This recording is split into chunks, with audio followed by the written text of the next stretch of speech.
Assalamualaikum warahmatullahi wabarakatuh. Sebelumnya perkenalkan, nama saya Suraya Anissa dengan NIM 21042092.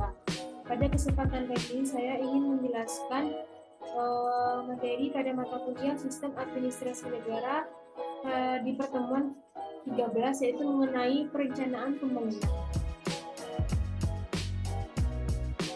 Perencanaan merupakan pedoman dalam menentukan arah pembangunan nasional melalui penetapan kebijakan dan program yang tepat dengan mengoptimalkan sumber daya dan pelaku pembangunan nasional. Sedangkan pembangunan adalah suatu orientasi dari kegiatan usaha tanpa akhir yang merupakan proses transformasi perubahan dalam lokal sumber-sumber ekonomi, distribusi manfaat, dan akumulasi yang membawa peningkatan produksi, pendapatan, dan kesejahteraan. Jadi perencanaan pembangunan daerah merupakan proses penting untuk menentukan tindakan masa depan dalam pelaksanaan pembangunan di suatu daerah. Dengan menggunakan perencanaan, maka diharapkan pelaksanaan pembangunan dapat mencapai hasil yang diinginkan. Paradigma dari Sistem Perencanaan Pembangunan Nasional atau disingkat SPPN yaitu sesuai dengan Undang-Undang Nomor 25 Tahun 2004, yang mana dijelaskan bahwa Sistem Perencanaan Pembangunan Nasional adalah satu kesatuan tata cara perencanaan pembangunan untuk menghasilkan rencana-rencana pembangunan dalam jangka panjang, jangka menengah, dan tahunan yang dilaksanakan oleh unsur penyelenggara negara dan masyarakat di tingkat pusat dan daerah. Tujuan Sistem Perencanaan Pembangunan Nasional.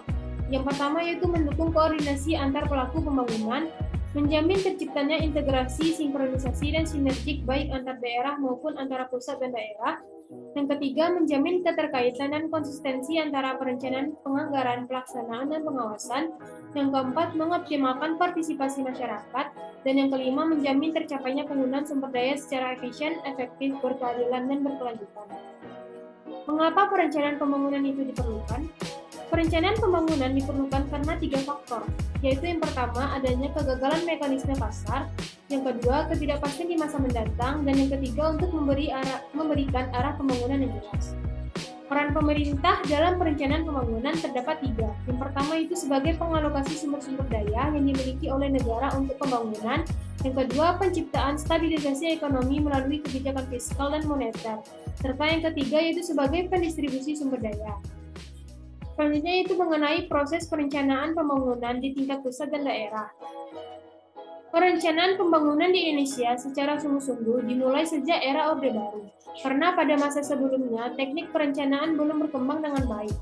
Perencanaan pembangunan yang ada saat ini dipimpin oleh Badan Perencanaan Pembangunan Nasional atau disingkat Bappenas, yang menjadi think tank dari konsep perencanaan pembangunan nasional di Indonesia. Bappenas di dalam prakteknya mempergunakan berbagai model untuk membuat rancangan itu menjadi lebih sempurna daripada hanya menggunakan satu model tunggal.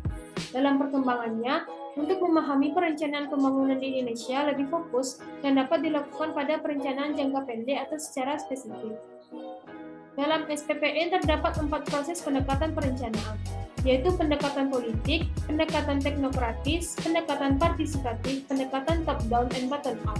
Namun pada kenyataannya pendekatan partisipatif sangat sulit untuk dilakukan secara efektif, padahal pendekatan partisipatif sangat penting dalam jalannya pembangunan suatu wilayah, dikarenakan mayoritas yang mendapatkan dari pembangunan adalah masyarakat itu sendiri. Menurut Undang-Undang Nomor 25 Tahun 2004 tentang SPPN, perencanaan pembangunan terdiri dari 4 tahapan, yaitu yang pertama penyusunan rencana, yang kedua penetapan rencana, yang ketiga pengendalian pelaksanaan rencana, dan yang keempat itu evaluasi pelaksanaan perencanaan.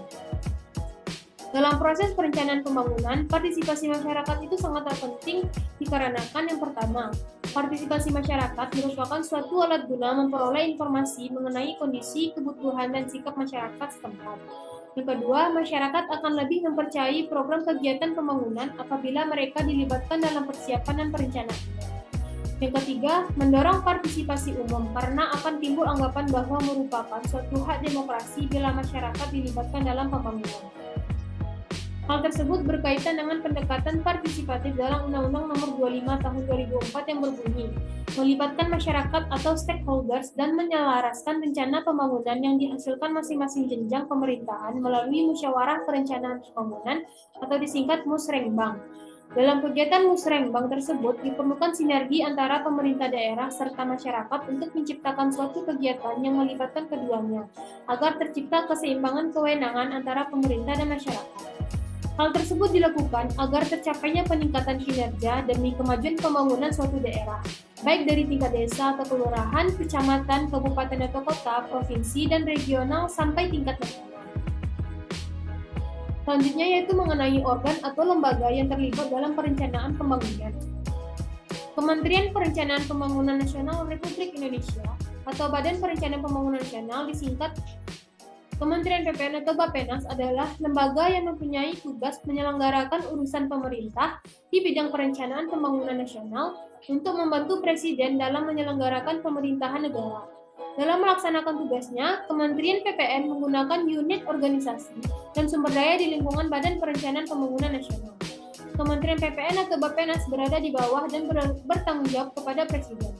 Kementerian PPN dipimpin oleh seorang menteri yang juga menjabat sebagai Kepala Badan Perencanaan Pembangunan Nasional. Sejak 2019, Menteri Perencanaan Pembangunan Nasional atau Kepala Bappenas dijabat oleh Suharto Monoarfa. Ada juga Bapeda atau Badan Perencanaan Pembangunan Daerah yang berada di bawah Bappenas di mana tugasnya melaksanakan perencanaan pembangunan di tingkat daerah. Dalam melaksanakan tugas, Kementerian Perencanaan Pembangunan Nasional menyelenggarakan fungsi. Yang pertama yaitu perumusan dan penetapan kebijakan di bidang perencanaan pembangunan nasional. Yang kedua, koordinasi dan sinkronisasi pelaksanaan kebijakan di bidang perencanaan dan penganggaran pembangunan nasional. Yang ketiga, pembinaan dan pemberian dukungan administrasi kepada seluruh unsur organisasi di lingkungan Kementerian Perencanaan Pembangunan Nasional. Yang keempat, pengelolaan barang milik atau kekayaan negara yang menjadi tanggung jawab Kementerian PPN. Yang kelima, pengawasan atas pelaksanaan tugas di lingkungan Kementerian PPN. Selanjutnya yaitu mengenai hubungan pemerintah, swasta, dan masyarakat dalam perencanaan pembangunan. Arah dan ukuran keberhasilan perencanaan pembangunan pada saat ini sangat ditentukan oleh seberapa besar irisan sinergi yang dapat dilakukan oleh tiga pihak pelaku pembangunan, yaitu pemerintah, swasta, dan masyarakat. Kenyataan ini menegaskan bahwa tidak semua yang tercantum dalam rencana pembangunan daerah setempat diwujudkan oleh pemerintah secara sepihak. Oleh karena itu, terdapat kebutuhan mutlak untuk mengembangkan model pembangunan yang melibatkan para pemangku kepentingan lain mulai dari tahapan pengembangan, desain, dan pengelolaannya.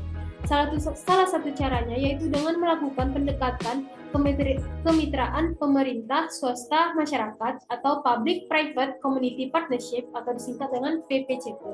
Pendekatan ini merupakan model operasional sinergis untuk mencapai pembangunan secara berkelanjutan di mana tiga pihak secara bersama-sama mengembangkan unit usaha atau layanan yang saling menguntungkan dan memberikan manfaat sebesar-besarnya bagi masyarakat luas.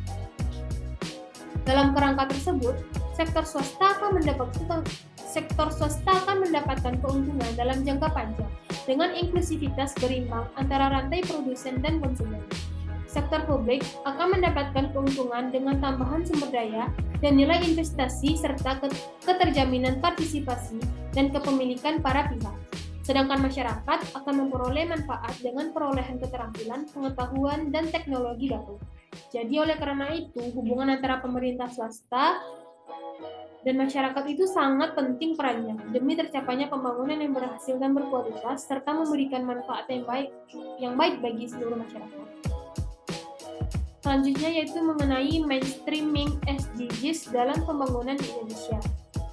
Tujuan pembangunan berkelanjutan atau Sustainable Development Goals atau disingkat SDGs disepakati oleh 193 negara di sidang Majelis Umum PBB pada tanggal 25 September 2015. SDGs menggambarkan agenda universal yang berlaku dan harus dilaksanakan oleh semua negara.